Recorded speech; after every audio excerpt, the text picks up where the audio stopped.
Bismillah ar-Rahman ar-Rahim. Dear students, Assalamu alaikum and welcome to the course of 14th century to 18th century poetry. Course code of this subject is English 322. Today we are going to start Edmund Spenser's The Faerie Queen, and I will present the synopsis of book 1.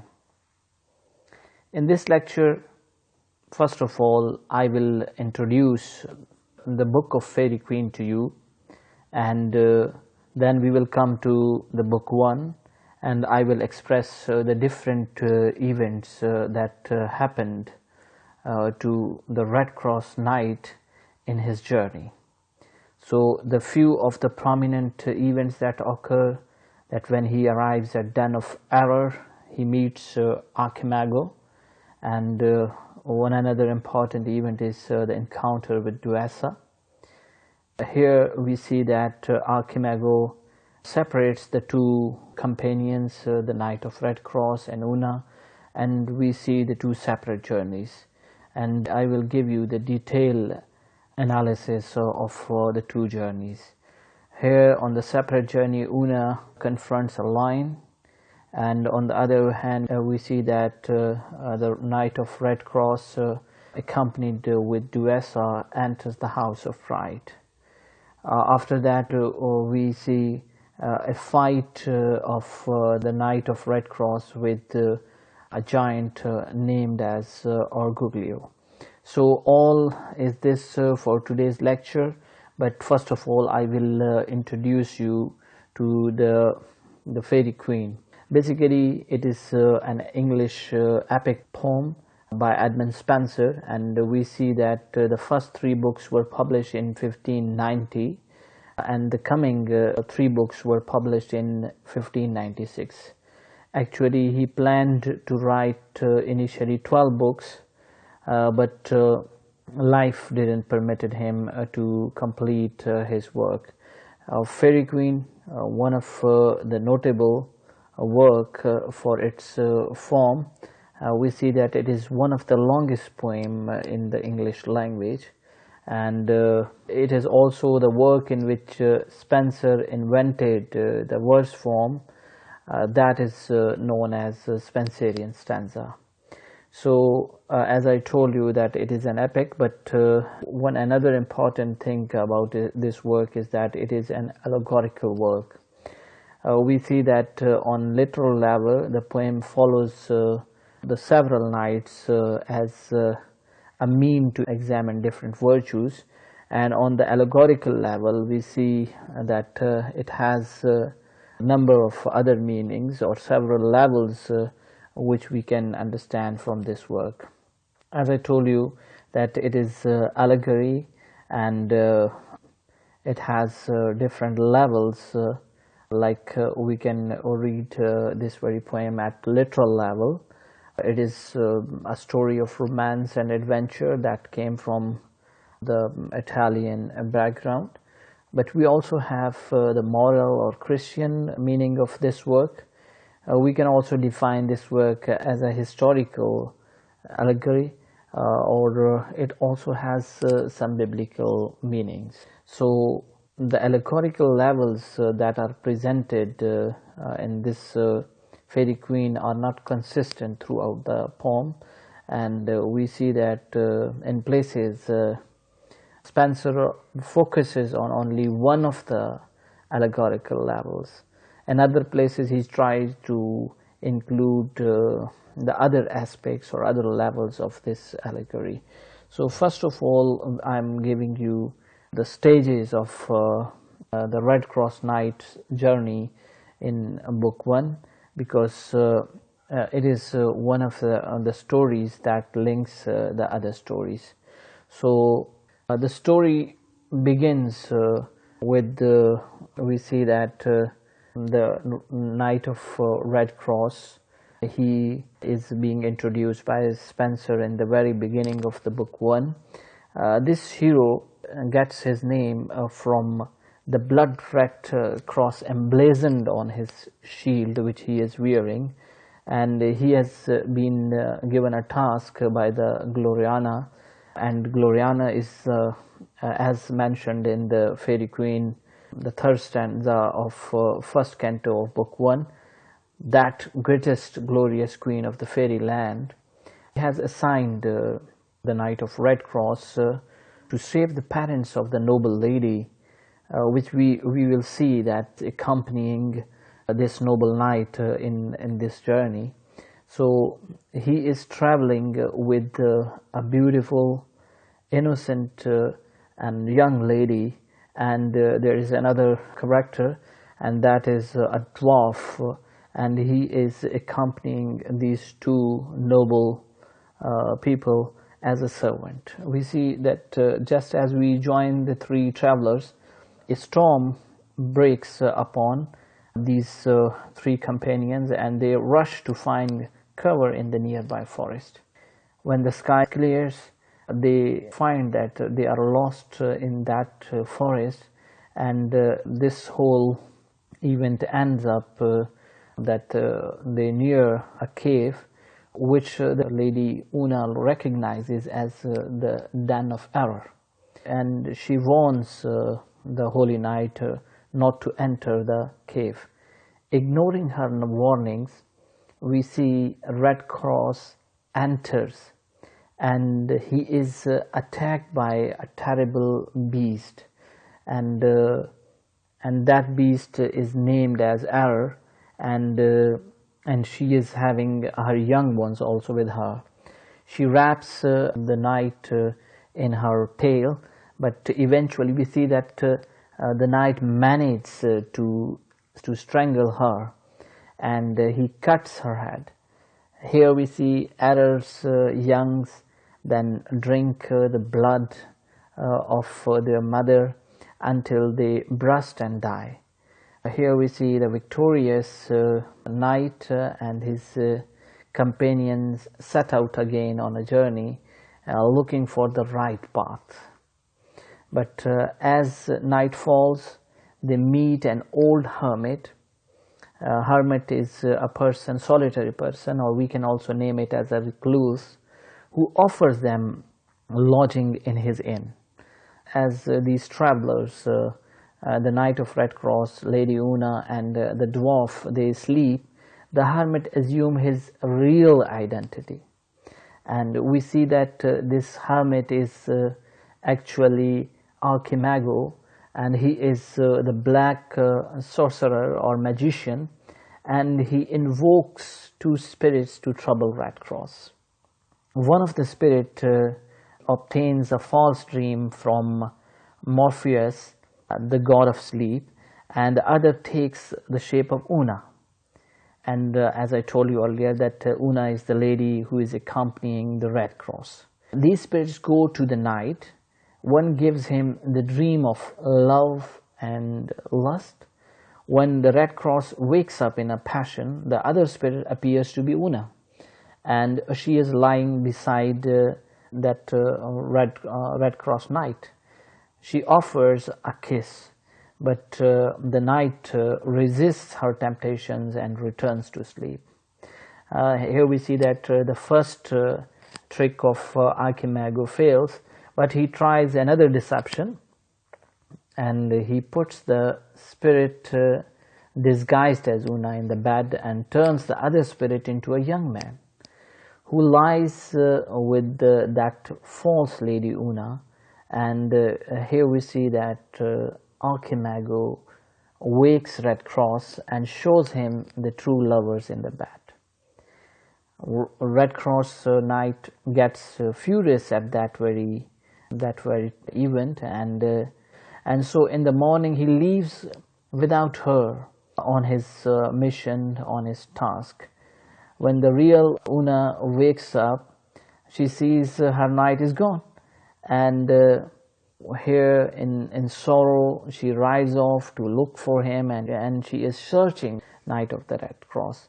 Archimago, enjoying the fruits of his scheme, though his first schemes fail initially, but we see that in the second scheme he is successful. Now he disguises himself as a Red Cross and follows after Una. On the other hand, we see the actual the Knight of Red Cross wanders on and he approaches another knight, Sansfoy, and that very knight is also traveling with a lady. That knight charges Red Cross, and here we see a very fierce fight between the two knights, but the shield of the Red Cross knight, that is having blood red cross, that protects our hero.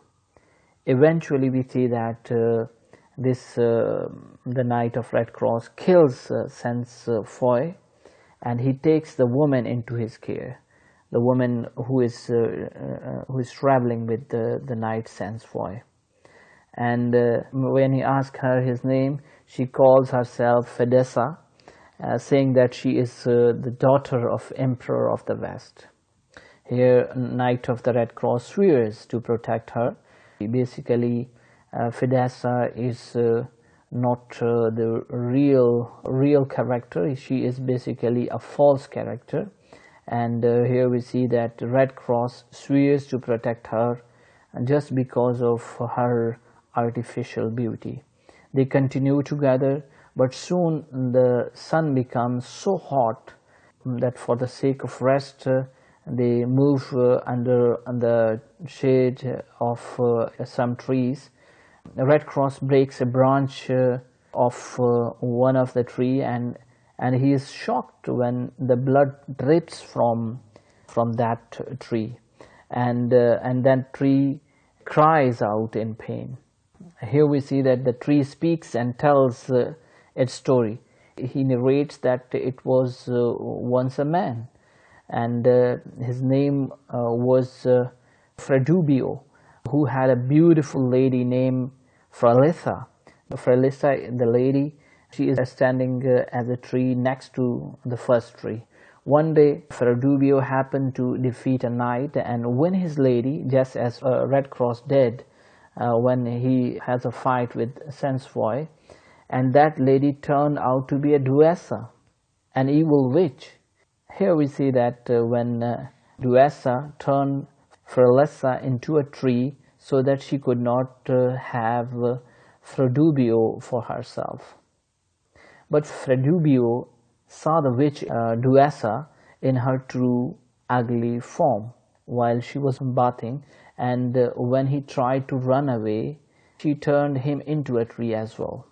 When that tree finishes his story, we see that Fedessa, who is actually Duessa, she faints because she fears that she will be found out. After some time, she recovers, though Red Cross does not make the connection, so they continue on their journey. He is unaware of the reality of Duessa, and he is unable to make the connection between the two stories. Now, on the other side, we see that Lady Una, who continues to wander in search of her companion, the Red Cross Knight, she also stops to rest under a tree, and here we see that she suddenly confronts a lion, and the beast is about to attack her, but seeing her gentle beauty and sensing her innocence, and he forgets his anger, and instead of attacking her, he follows her around as a protector and a companion. Soon we see that Una comes upon a damsel, a young girl or maiden, and she is carrying a pot of water. But when she sees the lion, she gets terrified, and Una comes to know that she is a deaf and dumb. That lady, that girl, that maiden girl flees home to her mother, who is blind. Una follows the girl to her house and asks her for a place to sleep. When a woman inside the house does not open the door for her, the lion forces it to open. During the night, we have another character, and that is the character of the church robber, who commonly gives his plunders to Abessa, the daughter or the young girl, and Koreska, the mother of Abessa, and this very lady is blind. And during the night, he stops by with his latest spoils. But when he enters the house, the lion attacks and tears him into pieces. In the morning, Una sets off again. She suddenly thinks she sees her knight on the nearby hills. Actually, it is not the Red Cross knight, but Archimago. And Archimago is in disguise, but we see that Archimago make a fool of Una. Una, being fooled, welcome back her knight with tears of joy, and they now journey together. Here we see the entry of Knight of Sensloy. Actually, he is the brother of Sensloy, and Sensloy is eager to avenge the death of his brother. He charges and knocks down Archimago, but as he's about to kill him, the sorcerer disguise just falls off. And when Sensloy sees that it is not in fact the Red Cross, Sensloy spares him and takes Una as his prize. In this event, he kills the lion, which tries to save Lady Una. On the other hand, we see that the real Red Cross has been led by Duessa to the wonderful place, the House of Pride. It is a beautiful and lavish place with wide entrance. But the important thing is that it is built on weak or poor foundations. Red Cross and Duessa are brought in, and we see that they marveled at the richness of this palace. They are welcomed by the whole court, but especially Lucifera, the queen of this palace. She welcomes them very happily. But this very lady is full of pride, and we see that Lucifera shows off for the night by calling her couch. And we see that this very couch is pulled by 6 beasts, upon which rides 6 counselors. And the very important thing about these 6 counselors is that they are idleness, gluttony, lechery, avarice, envy, and wrath. And you will be astonished that these 6 sins, and the 7th sin is the sin of pride, their appearance is very close to the names which Spenser has given to them. And here we see that the procession or the parade has just gone by when Sensejoy suddenly arrives, and seeing Red Cross challenges him to a duel to avenge the death of Sensejoy. Again, another knight who is just searching the Knight of Red Cross to take the revenge of Sensejoy. So Red Cross is willing, but Queen Luciferia, she demands that they should wait until the next morning. When the dawn breaks next day, we see that the 2 knights, they ride out in front of palace, and with the whole court watching, they begin their fight. They injure each other, but we see that a Red Cross knight proves the stronger, and he is about to kill Sensejoy when the latter suddenly disappears in the black cloud.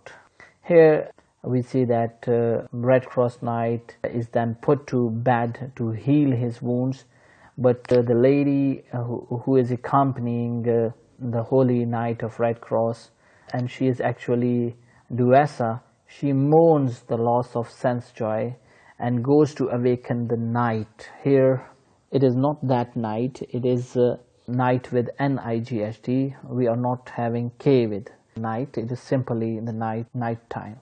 Together they recover the body of Sensejoy and descend into the hell itself. There we see they find a physician, and his name is Asclepius, and this physician was sent to hell because he had the skill to bring man back to life. And this is the power that was with this physician, that he can get back the dead to life. So Duessa and the knight persuade him to try and restore Sensejoy's life. Meanwhile, we see that the dwarf, which is accompanying the Knight of Red Cross, he makes a horrible discovery.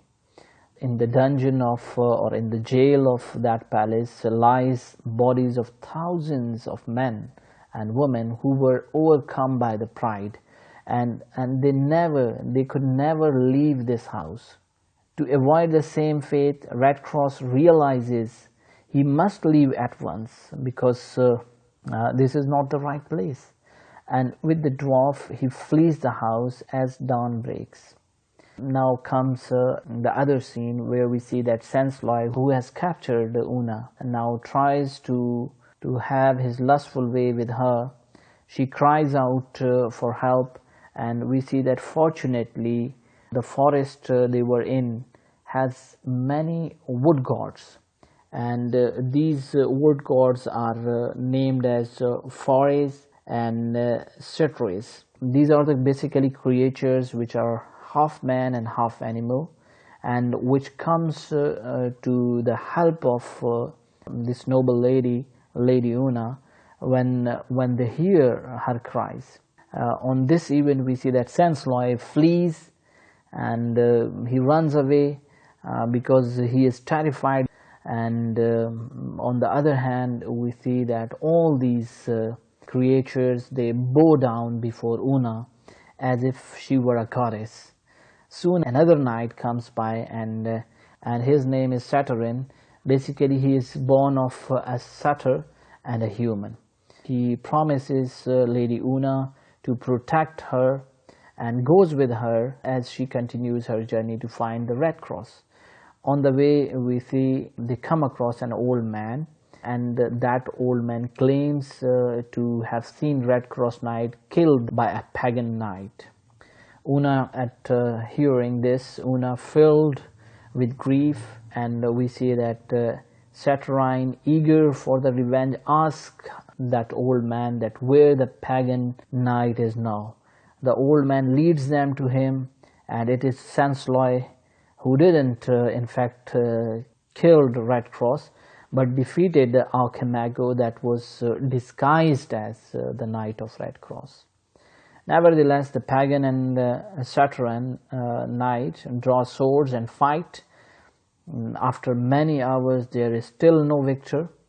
Here we see that Una slips away in fear while they do battle. When we just again move toward the Red Cross Knight, we see that the Red Cross Knight is resting on the side of the road because he has not recovered from the battle with Sensjoy. Duessa had followed the Knight of Red Cross and found him lying by a stream.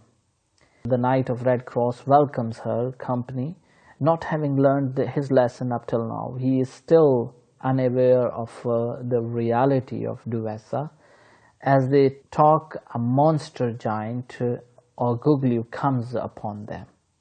As we see, the knight is injured and he is not in position to fight this giant, and that giant overcomes the Knight of Red Cross very easily. Here we see that Duessa requests that giant not to kill Red Cross. Instead, we see that Guglio, he takes Duessa as his lover and throws the knight into the dungeon of his castle. The dwarf, however, managed to escape, and going back along the road, by chance he meets Una. Here we see again that Una, who has just fled from that battle scene of the knight Satrian and Sensloy, now hears the dreadful news of Red Cross capture. Here we see that Lady Una faints twice, but at last she recovers. And the dwarf then tells her how deceit of Archimago first led Red Cross away. Una again resolves to find the Red Cross, and she starts her journey the next day. On the way to the giant castle, she meets a good knight, a very noble knight, arrayed in a marvelous armor, who is wearing a very marvelous armor. His shield is pure diamond and gleams in the sunlight. This is King Arthur, the hero of the main plot of this story. And for the first time, Spenser here reveals the main plot. And this night, traveling with his squire, and he asks Una to say that what grieves her. She pours out the whole story, that she is the daughter of a king and a queen who are held captive by the fierce dragon. Gloriana, the queen of fairyland, sent Red Cross to kill the dragon and free her parents. But that brave knight now lies captive to a giant. We see that Arthur swears to free Red Cross and goes with them to gate of the giant castles. There he blows his great horn, summon out Orgoglio.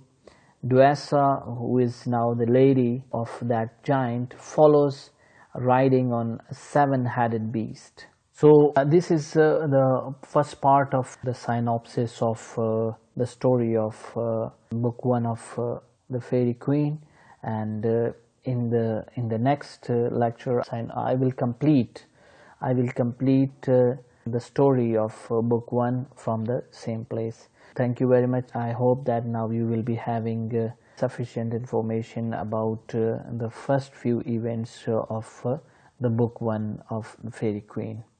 Thank you very much.